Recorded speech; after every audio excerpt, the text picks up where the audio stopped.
ఢిల్లీ మీడియాతో సీఎం రేవంత్ రెడ్డి చిట్చాట్లో ఆసక్తికరమైన విషయాలు చెప్పారు. పీసీసీ కొత్త అధ్యక్షుడి విషయంలో అభిప్రాయాలు పంచుకున్నారు. పార్టీ హైకమాండ్ టీపీసీసీ అధ్యక్షుడిగా ఎవరిని నియమించినా వారితో కలిసి పనిచేస్తానన్నారు సీఎం రేవంత్ రెడ్డి. తనకంటూ ప్రత్యేక చాయిస్ అంటూ ఏదీ లేదన్నారు. అధిష్టానం ఎవరిని నియమించినా వారితో కలిసి పనిచేయడమే తన బాధ్యత అన్నారు సీఎం రేవంత్. తన పదవీ కాలంలో రాష్ట్రంలో పార్టీ అధికారంలోకి వచ్చిందన్నారు. పార్లమెంట్ ఎన్నికల్లో మంచి పనితీరు కనబరిచిందన్నారు.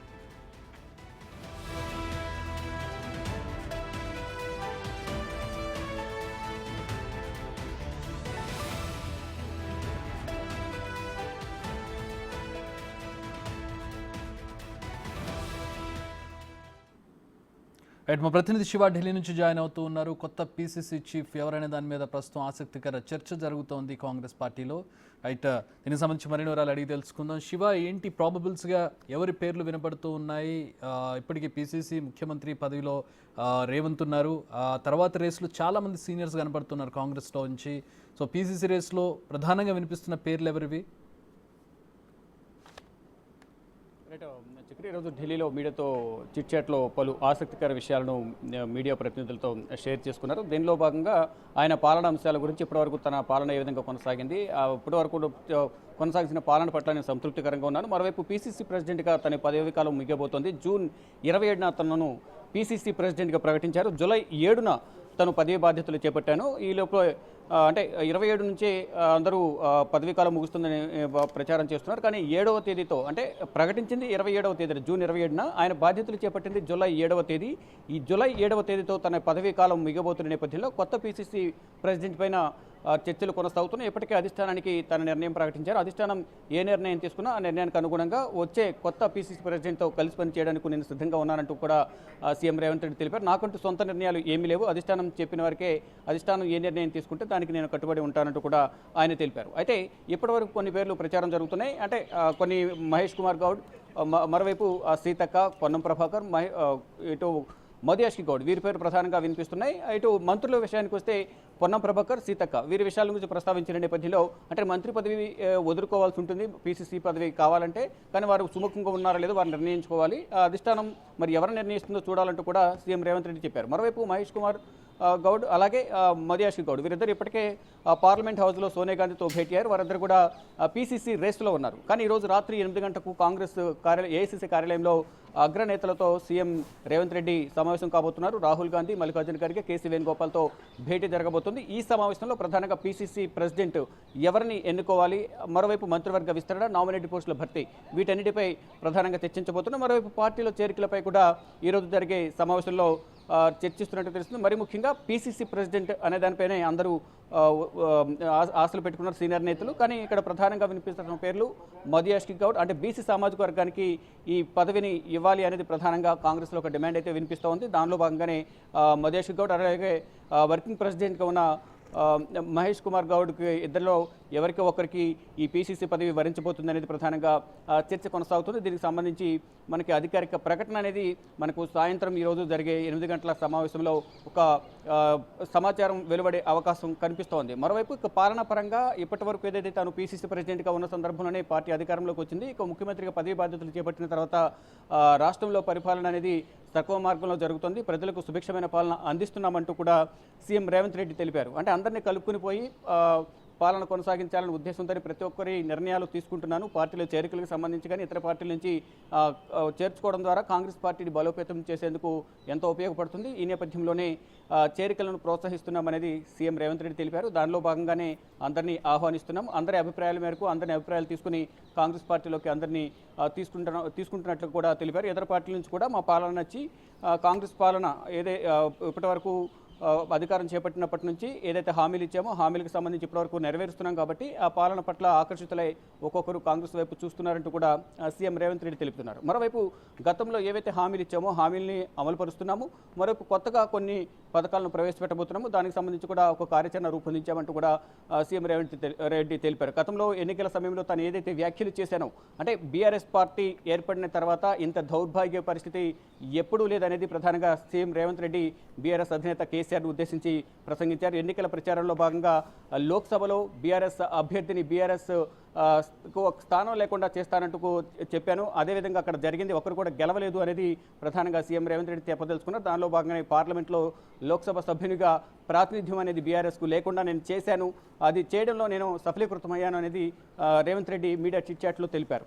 మరోవైపు ఇటు ఎక్కడైతే బీఆర్ఎస్ ఓడిపోయే పరిస్థితిలో ఉందో అక్కడ బీజేపీకి సపోర్ట్ చేయడం వల్ల మేము అనుకున్న సీట్లు కొంతమేర తగ్గాయి అనేది ప్రధానంగా సీఎం రేవంత్ రెడ్డి తెలిపారు. ఇటు మహబూబ్ నగర్లో తక్కువ ఓట్లతో ఓడిపోవడం కానీ, ఇటు చేవెళ్ళ, మెదక్లో అక్కడ ఓట్ షేరింగ్ అనేది బీఆర్ఎస్ ఓట్ షేర్ అనేది బీజేపీకి వెళ్ళింది. ఈ నేపథ్యంలో అక్కడ ప్రత్యేకంగా అక్కడ బీజేపీ క్యాండిడేట్స్ను చూసి ఓటు వేయలేదు, అక్కడ ప్రధాని నరేంద్ర మోడీ చూసి మాత్రమే బీజేపీ నేతలకు అక్కడ ఓటు వేశారు అనేది ప్రధానంగా రేవంత్ రెడ్డి తెలిపారు. మొత్తంగా చూసుకుంటే తమ అనుకున్న స్థానాలు జీవన్ రెడ్డి కనపడుతున్నారు. జీవన్ రెడ్డి, శ్రీధర్ బాబు ఈ మధ్యకాలంలో జీవన్ రెడ్డి అసంతృప్తికి లోనయ్యారు.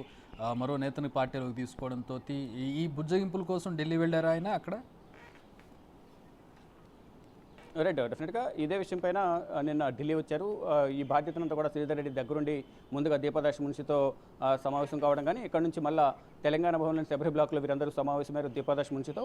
ఇక్కడ నుంచి కేశవ వేణుగోపాల్ నివాసానికి దీపాదాస్ మున్షి, అలాగే శ్రీధర్ బాబు, మరోవైపు జీవన్ రెడ్డి కుమారుడు ఎమ్మెల్యే అడ్లూరి లక్ష్మణ్ బాబు, వీరందరూ కూడా కేశవ వేణుగోపాల్తో సమావేశమయ్యారు. కేశవ వేణుగోపాల్తో సమావేశమైన తర్వాత అల్కపాన్పు మీద ఉన్న జీవన్ రెడ్డి అల్కపాన్పు వీడినట్లుగా కూడా మనకు నిన్న మాట్లాడిన మాటలు బట్టి అర్థమైంది. తర్వాత మళ్ళీ ఈరోజు బ్రేక్ఫాస్ట్ మీటింగ్లో కూడా సీఎం రేవంత్ రెడ్డితో శ్రీధర్ బాబు అలాగే జీవన్ రెడ్డి సమావేశమై మొత్తం అంటే తనకు చెప్పకుండా ఈ నిర్ణయం తీసుకోవడం వల్ల కొంచెం అసంతృప్తి వ్యక్తం చేశాను తప్ప ఇతర పార్టీల నుంచి చేరడం వల్ల పార్టీ బలోపేతం అవుతుంది, అందరం కలిసే పనిచేస్తామంటూ కూడా మీడియా ముఖంగా రాత్ర మాట్లాడారు కేశవ వేణుగోపాల్ నివాసం వద్ద.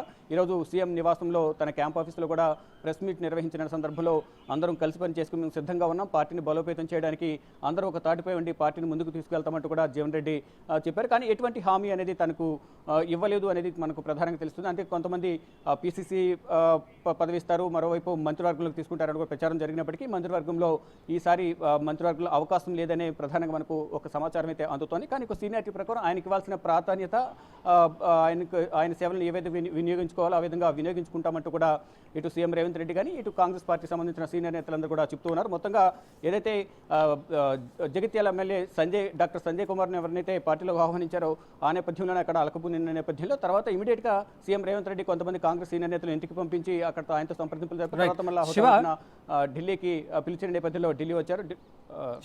కీలకమైనటువంటి అంశం అంటే ఆసక్తికర అంశం కూడా, ఇప్పుడు పీసీసీ చీఫ్ పదవీ కాలం ముగిసిపోతోంది, ప్రస్తుతం కాంగ్రెస్ పార్టీ అధికారంలో ఉంది, అలాగే కాంగ్రెస్ పార్టీకి సంబంధించి బలోపేతానికి సంబంధించి చాలా బడిబడిగా అడుగులు పడుతూ ఉన్నాయి, చాలా అగ్రెసివ్గా వెళుతూ ఉన్నారు రేవంత్ రెడ్డి.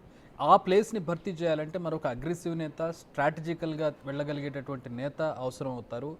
ఎవరి పేర్లు వినపడుతూ ఉన్నాయి ప్రాబబుల్స్లో? అంటే ఎవరు అంటే రేవంత్ రెడ్డిని అడిగితే ఆయన చెప్పే అవకాశం ఉండదు, ఒకరి పేరు చెప్తే ఇంకొకరి కోపం వస్తుంది, ఒకవేళ ఆయన మనసులో ఉన్నా కూడా చెప్పే అవకాశం ఉండదు, ఖచ్చితంగా ఆబ్వియస్గా చెప్పరు. సో ఏంటి ఎవరి పేర్లు వినపడుతున్నాయి పార్టీలో, నేతల నుంచి కావచ్చు, మిగతా వాళ్ళ నుంచి కావచ్చు, పలానా ప్రాబబుల్స్ నేమ్స్ ఉంటాయి కదా సీనియర్ నేతల పేర్లు?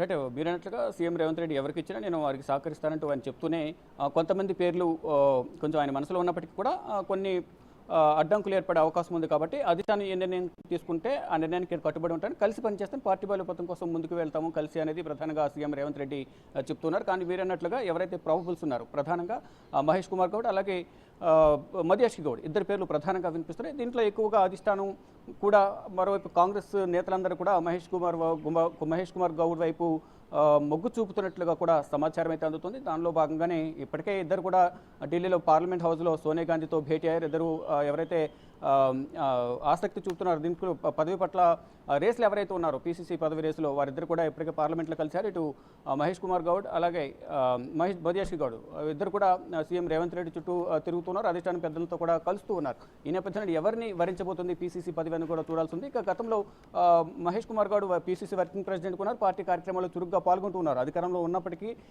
ఇప్పుడు అనేక కార్యక్రమాలు పాల్గొంటున్నారు. లేని సందర్భంలో కూడా అనేక పార్టీ కార్యక్రమాల్లో పాల్గొని పార్టీ బలోపేతానికి కృషి చేశారు. ఈ నేపథ్యంలోనే మహేష్ కుమార్ గౌడ్ పేరు అనేది ఎక్కువగా వినిపిస్తూ ఉంది. మరొక మధుయాష్కి గౌడ్ మాజీ ఎంపీగా ఉన్నారు, రీసెంట్గా ఎమ్మెల్యే ఎన్నికల్లో ఓడిపోయినారు, ఒక సీనియర్ నేతగా ఉన్నారు.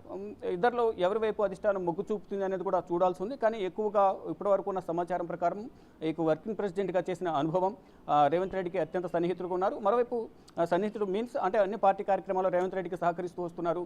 ఇక్కడ సామాజిక సమీకరణలు కూడా వర్కౌట్ అవుతున్నాయి. సామాజిక సమీకరణలు కూడా చూస్తున్నారా?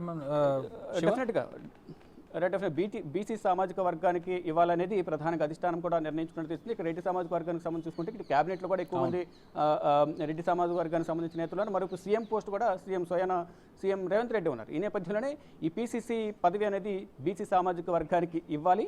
ఆ నేపథ్యంలోనే ఈ వర్కింగ్ ప్రెసిడెంట్కు ఉన్న మహేష్ కుమార్ గౌడ లేదా మాజీ ఎంపీ రీసెంట్గా ఎమ్మెల్యే ఎన్నికల్లో పోటీ చేసి ఓడిపోయిన మర్యాషి గౌడ, ఈ ఇద్దరి మధ్య ప్రధానంగా పోటీ ఉన్నట్లుగా తెలుస్తుంది. మరికొంతమంది పేర్లు బయటకు అంటే పేర్లు ప్రచారం జరుగుతున్నప్పటికీ ఇంకెవరిని వరించబోతుంది పీసీసీ పదవి అనేది కూడా చూడాల్సి ఉంది. ఇప్పటికే వీరిద్దరూ ఢిల్లీ పెద్దలతో చర్చలు జరుపుతారు. ఇక రాత్రి 8 గంటలకు ఏఐసీసీ కార్యాలయంలో మల్లికార్జున ఖర్గే, కేసీ వేణుగోపాల్, రాహుల్ గాంధీతో కూడా సమావేశం ఉన్న నేపథ్యంలో ఈ సమావేశంలో ఒక క్లారిటీ వచ్చే అవకాశం ప్రధానంగా